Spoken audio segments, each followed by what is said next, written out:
ആരും കാണാതെ ഒളിച്ചു വന്ന ആ കുട്ടി ഇത് എഴുതിയത്. ഒരു കാര്യം ഉറപ്പാ, നിവർത്തി കെട്ടിട്ടാവണം അവളിങ്ങനെ എഴുതിയത്. പാവം, അച്ഛനില്ലാത്ത കുട്ടിയാ. ആ അമ്മ എത്ര കഷ്ടപ്പെട്ടിട്ടാണ് അവളെ വളർത്തുന്നതെന്ന് എനിക്കറിയാം. സത്യ, എനിക്കും അറിയാം അങ്കിൾ. ഞങ്ങൾ അവളെ ഒന്ന് കാണട്ടെ അങ്കിൾ, എന്നിട്ട് തീരുമാനിക്കാം എന്താ വേണ്ടെന്ന്.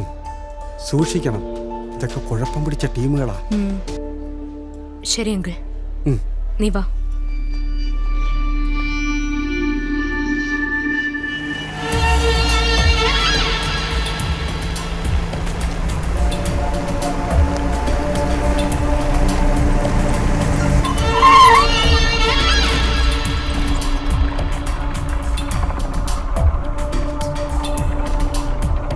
എന്തു പറ്റി സാർ?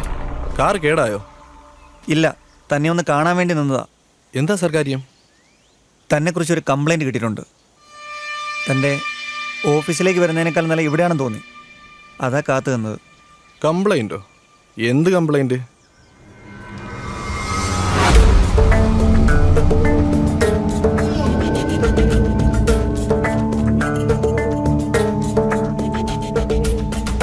ഈ നിൽക്കുന്ന സ്ത്രീക്കുട്ടിയെ തനിക്കറിയോ? തൻ്റെ പെങ്ങളോടൊപ്പം പഠിക്കുന്ന കുട്ടിയാ.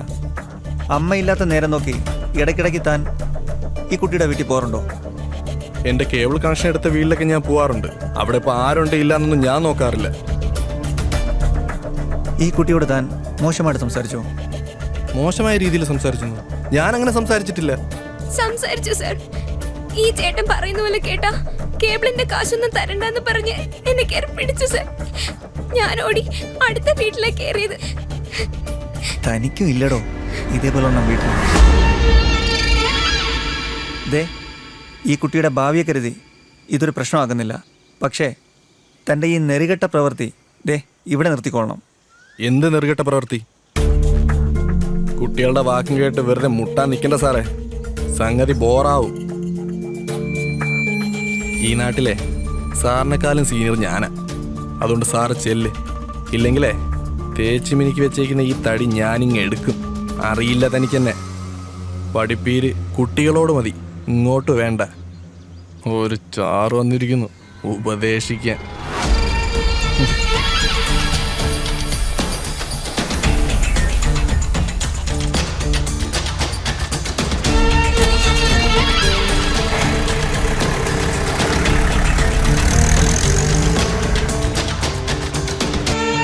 കുഴപ്പമായോ സാർ?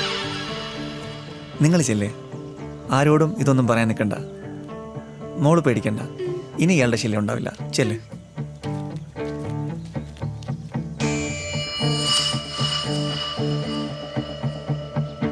പടവലം നാണു, ഇതാണ് ഇയാളുടെ വട്ടപ്പേര്. എവിടെ പടവലം കണ്ടാലും അപ്പ പൊക്കും.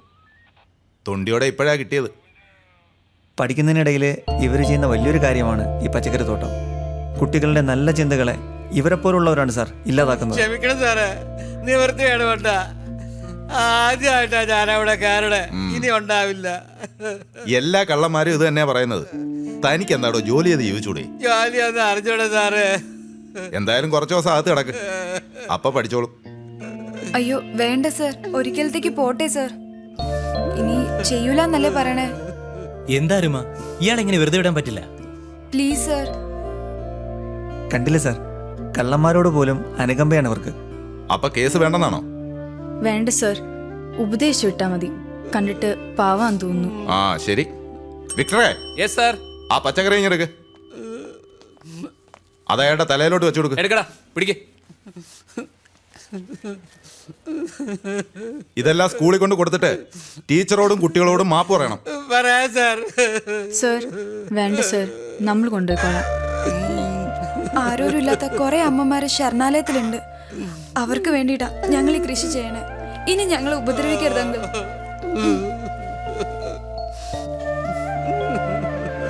ആ അയാളെ പറഞ്ഞു. ശരി സാർ. വാടാ, വാ വാ, നടക്ക് നടക്ക്. നിങ്ങളും പോയിക്കോളൂ, ഇതവിടെ എത്തിച്ചോളൂ. ശരി സർ. ആ നിങ്ങൾ ചെല്ല്. Sorry sir. എന്തിന്? ആ കുട്ടികൾ ചെയ്തതല്ലേ ശരി. അയാളൊരു മനുഷ്യനാണെങ്കിൽ ഇനി കക്കില്ല. കുട്ടികളുടെ ഈ കാഴ്ചപ്പാടിനെ നമ്മൾ പ്രോത്സാഹിപ്പിക്കുക, അതാണ് നമ്മൾ ചെയ്യേണ്ടത്. Okay sir, thank you. Okay. ഒന്നാം സ്റ്റാൻഡേർഡിലെ മലയാളം പാഠപുസ്തകത്തിലേക്ക് ആർച്ചി എന്ന മിടുക്കിയുടെ കവിത. ചെറുകുന്നം ഹയർ സെക്കൻഡറി സ്കൂളിലെ +2 വിദ്യാർത്ഥിനിയായ ആർച്ചി എഴുതിയ അക്ഷരമാലയിലെ അമ്മ എന്ന കവിതയാണ് പാഠപുസ്തകത്തിൽ ഇടം നേടിയത്.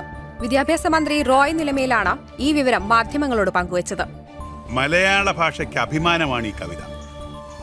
സ്വരാക്ഷരങ്ങൾ കോർത്തിണക്കിയ അക്ഷരമാലയിലെ അമ്മ എന്ന ഈ കവിത കുട്ടികൾക്ക് ഏറെ ഗുണം ചെയ്യുമെന്ന് ബോധ്യപ്പെട്ടതുകൊണ്ടാണ് ഈ സർക്കാർ ഇങ്ങനെ ഒരു തീരുമാനം കൈക്കൊണ്ടത്. അക്ഷരമാലയിൽ മാതൃത്വത്തെ വർണ്ണിച്ച ആർച്ച എന്ന മിടുക്കിക്ക് എന്റെയും കേരള സർക്കാരിന്റെയും എല്ലാവിധ ഭാവങ്ങളും നേരുന്നു. കിടിലം സാധനം തന്നെ. ഇത് എവിടെ ഒപ്പിച്ചാ? അതാണടാ മൈക്കു. വിരളൊന്ന് ഞൊടിച്ചാ മതി, ദുബായിന്ന് സാധനം പറന്നെത്തും. ഡ്രൈ അടിക്കാടാ. ദേടാ, കുട്ടികളുടെ സംരക്ഷക പോകുന്നു. അവളോട് പോവാൻ പറയണ. ഒടുക്കത്തെ ജാടയാണ് അവൾക്ക്. നമുക്ക് പറ്റൂല. ഒരു പണി അവർക്ക് കൊടുക്കണം. എന്ത് പണി? അവളെ വിട്ടേക്കണ്ട.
She's a lucky girl. ഇവിടെ എത്തിക്കാൻ കുറച്ചുകൂടി സമയം വൈകിയിരുന്നെങ്കിൽ ഒരുപക്ഷെ ആ കാല് തന്നെ നഷ്ടപ്പെടുമായിരുന്നു. Don't worry about that. മുട്ടിന് താഴെയാണ് 2 ഫ്രാക്ചറുകളും.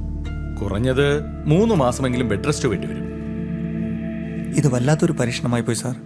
വളരെ ബ്രില്യൻ്റായ കുട്ടിയായിരുന്നു. എനിക്കറിയാം. എന്തായാലും ജീവൻ തിരിച്ചു കിട്ടിയില്ലേ?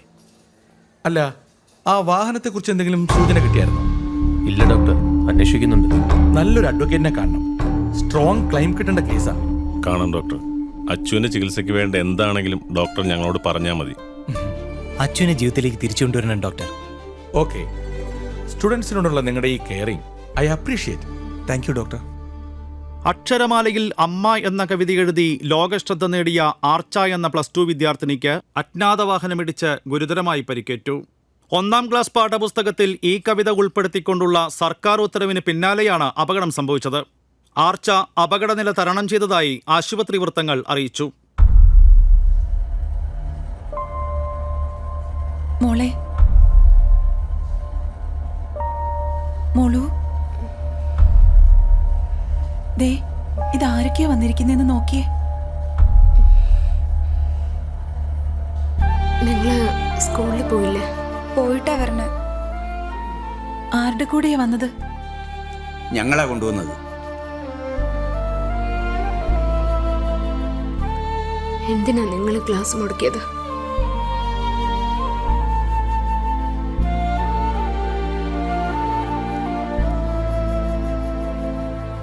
ദേ നോക്ക്, നിങ്ങൾ ഇങ്ങനെയായ തോറ്റുപോകുന്നത് ഞങ്ങളാ. അച്ഛനമ്മമാരെ വേദനിപ്പിക്കരുത്. എങ്ങനെയൊക്കെ ദൈവം നമുക്ക് മുന്നറിയിപ്പ് തരുന്നത്? അഹങ്കരിക്കാതിരിക്കാനാ. റിമ, നീ വേണം ഇവരെയൊക്കെ ശ്രദ്ധിക്കാൻ. ഇനിയുള്ള ഒരൊറ്റ ക്ലാസ് പോലും മിസ്സാക്കരുത്, പറഞ്ഞേക്കാം. വയ്യടി, ഞങ്ങൾക്ക് പറ്റണില്ല, സത്യമായിട്ടും പറ്റണില്ല. ഇങ്ങനെയാണോ സ്നേഹം കാണിക്കുന്നത്?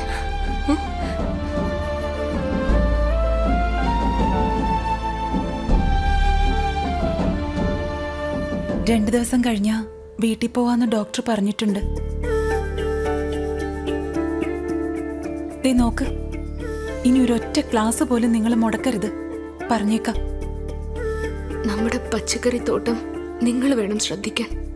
അതൊക്കെ മൂപ്പനെ ഫാസി നോക്കുന്നുണ്ട്. മോൾ ഒന്നുകൊണ്ടും വിഷമിക്കണ്ട, എല്ലാം ഇവര് നോക്കിക്കോളും. ഡോക്ടറോട് ഞങ്ങൾ സംസാരിച്ചു, എത്രയും വേഗം സുഖാവും. ഇടയ്ക്ക് ഞാൻ വരാം. നിങ്ങൾ വാ. പോയിട്ട് വരാച്ചു.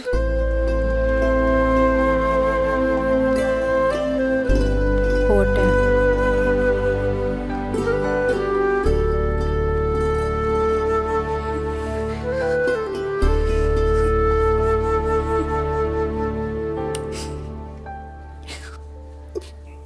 ചേച്ചി ഇങ്ങനെ തളർന്നു പോയാ അച്ഛനും അത് വിഷമാവില്ലേ?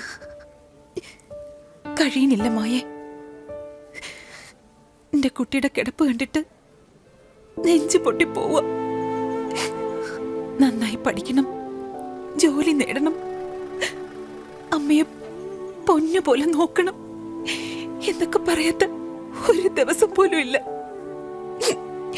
എനിക്കറിയാം, എന്റെ മോള് ഉള്ളില് കരയുക. അവളുടെ സ്വപ്നങ്ങളെല്ലാം പോയില്ലേ? നിനക്കറിയോ മായേ, കൺമുന്നില് ഒരു ചെറു പ്രാണി പോലും അപകടത്തിൽപ്പെട്ട് കിടക്കുന്നത് കണ്ട സഹിക്കാത്ത കുട്ടിയാ. പിന്നെ അതിനെ രക്ഷിച്ചിട്ട് വേറെന്ത് കാര്യത്തിനും പോവുള്ളൂ. അങ്ങനെയുള്ള എന്റെ കുട്ടിക്ക് ഈശ്വര, എന്തിനാ ദൈവം ഞങ്ങളോട് ഇങ്ങനെ? അങ്ങനെ പറയല്ലേ ചേച്ചി, ജീവിതമാകുമ്പോ സുഖവും ദുഃഖവും അനുഭവിച്ചല്ലേ മതിയാവൂ. അവളെ ദൈവം നമുക്ക് തിരിച്ചു തന്നില്ലേ, ഒക്കെ ശരിയാവും. 10ാമത്തെ വയസ്സിൽ അവൾക്ക് അച്ഛൻ നഷ്ടപ്പെട്ടപ്പോ ചേച്ചിക്ക് ധൈര്യം തന്ന മോളാ അവള്. ഇതും അവൾക്ക് തരണം ചെയ്യാൻ പറ്റും.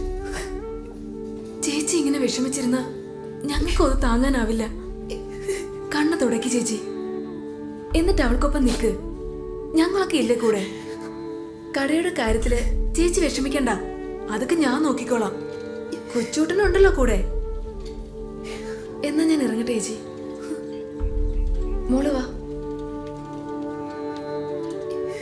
ഞാൻ നാളെ വരാം.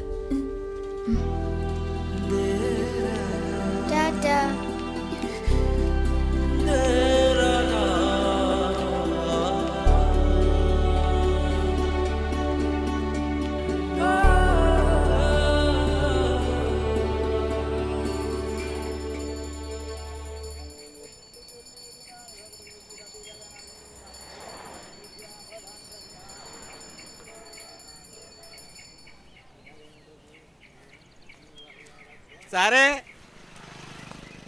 എന്നെ മനസ്സിലായ സാറേ? ഞാൻ മോഷണമൊക്കെ നിർത്തി സാറേ, ഇതാ കണ്ടില്ലേ? ആ മക്കളെ ഞാൻ മറക്കില്ല സാറേ. ഒരുപാട് സന്തോഷമുണ്ട് താങ്കൾ എങ്ങനെ കണ്ടതിൽ. പോട്ടെ സാറേ. ഒരു ടിക്കറ്റ് എന്നിട്ട് പോടോ, കാരുണ്യം എന്നെ മതി.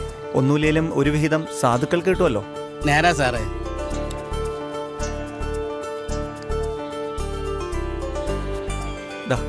എന്നാ ഞാൻ പോട്ടെ സാറേ. അതാരാ? ഇന്നത്തെ കേരള, ഇന്നത്തെ കേരള. അതാണ് ആ പച്ചക്കറി കെട്ട വിദ്വാൻ.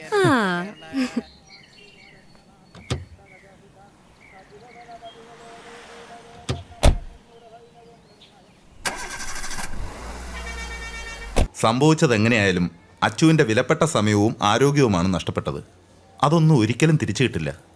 കേസൊന്നും വേണ്ടാന്ന് അച്ചു എന്തിനാ അഡ്വക്കേറ്റിനോട് പറഞ്ഞത്? ഇപ്പം വേണ്ടാന്ന് തോന്നും, പിന്നീട് അത് തെറ്റായി പോയെന്നും തോന്നും. ഇനിയും അവർ വരും, സംഭവിച്ചതൊക്കെ അതുപോലെ പറയുക, ബാക്കി അവർ നോക്കിക്കോളും. ആരെയും ബുദ്ധിമുട്ടിപ്പിക്കണ്ടെന്നാ ഇവള് പറയുന്നേ. എന്ത് ബുദ്ധിമുട്ട്? ആരും സ്വന്തം കീശയെന്ന് എടുത്തു തരുന്നതൊന്നും അല്ലല്ലോ. നിങ്ങൾക്ക് അർഹതപ്പെട്ടത് വാങ്ങിത്തരുന്നു, അത്രേ ഉള്ളൂ. കേസ് നടക്കട്ടെ. അനുകൂലമായ ഒരു വിധി വന്നാൽ അതൊരാശ്വാസമല്ലേ? മോളെ ഇടിച്ച വണ്ടി എത്രയും പെട്ടെന്ന് കണ്ടെത്തും. അതാരായാലും ശിക്ഷിക്കപ്പെടുകയും ചെയ്യും.